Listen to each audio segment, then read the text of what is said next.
I'm here with Jimena Cortés, who works with Htwenty Capital. What's your role with Htwenty Capital?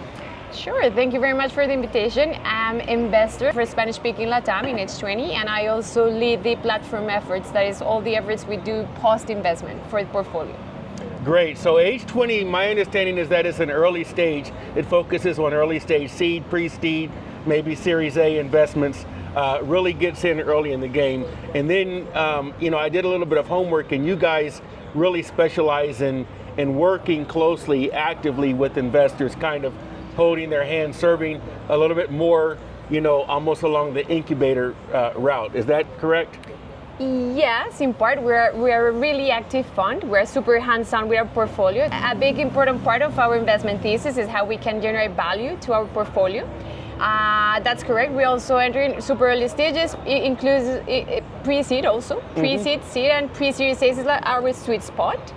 And yeah, we have a really important network of advisors, super specialized on product or on B2B acquisition or on technology.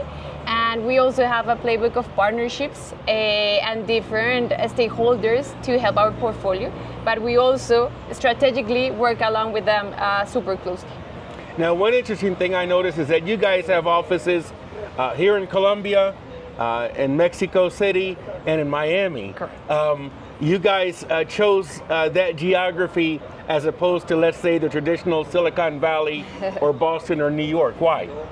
Yes, I think there's two answers to that question. The first one is our thesis is cross-border thesis. So we are super focused on creating this cross-border network. So companies from Colombia, Argentina, and Mexico can go to find operations in US, but also from Colombia and Argentina to Mexico. So that's an important part. And second, the ecosystem is in Miami. It's growing in a really interesting way.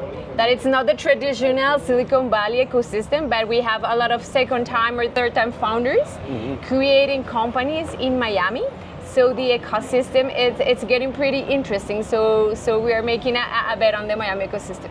Great. So speaking of here in Colombia, you're Colombian, right? Yes, I'm Colombian. So this has to be, a point of personal pride that international venture capital firms are taking notice. What are the unique challenges compared to other Latin American locations like Mexico or like Brazil?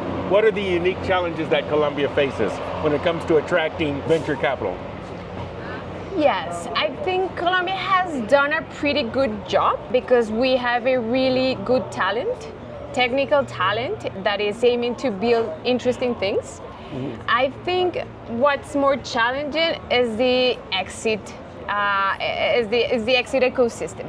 Colombia has a really small public or IPO system. So we have to look for other types of exits that it's more on the private sector and it's how we attract to these exits. That like in US, that is really huge market on the M&A side. So I think the challenge here in Colombia is how are we going to make the exit to make the returns we expect and how we also get into reasonable valuations.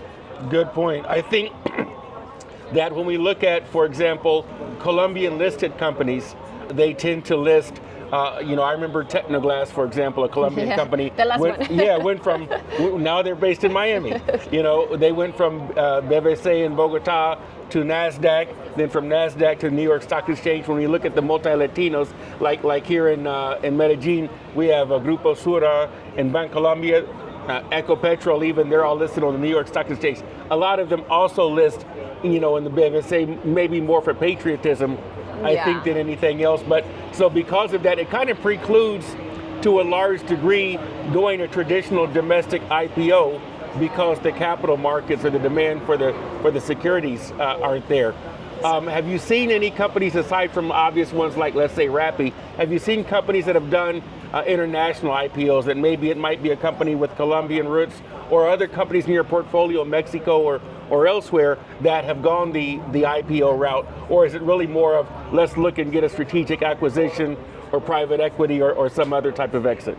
Yeah, in this instance, we have not yet have any company that has made an IPO either on their local market or on the US. We are looking more of private targeted acquisitions strategically. Now, looking at it from the entrepreneur standpoint, what type of venture, what type of founder, what type of entrepreneur should consider approaching Htwenty, and at what stage in their project? Sure.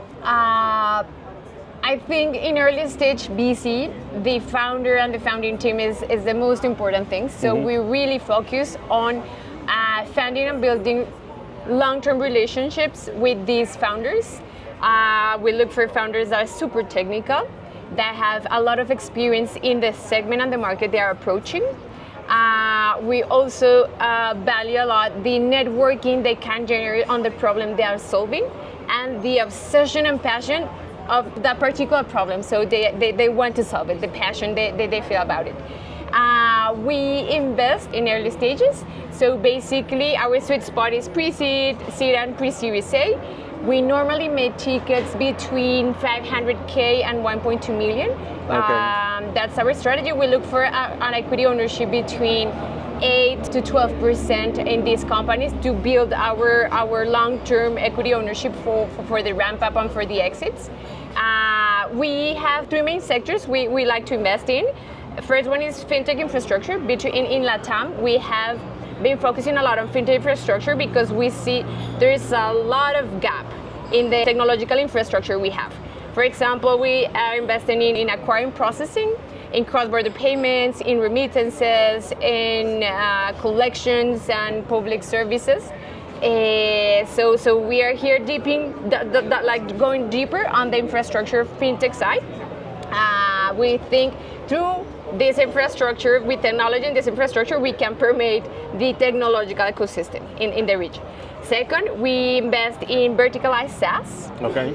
Super focus on a particular value generation, like we have in restaurants, we have on inventory management and other type of SaaS.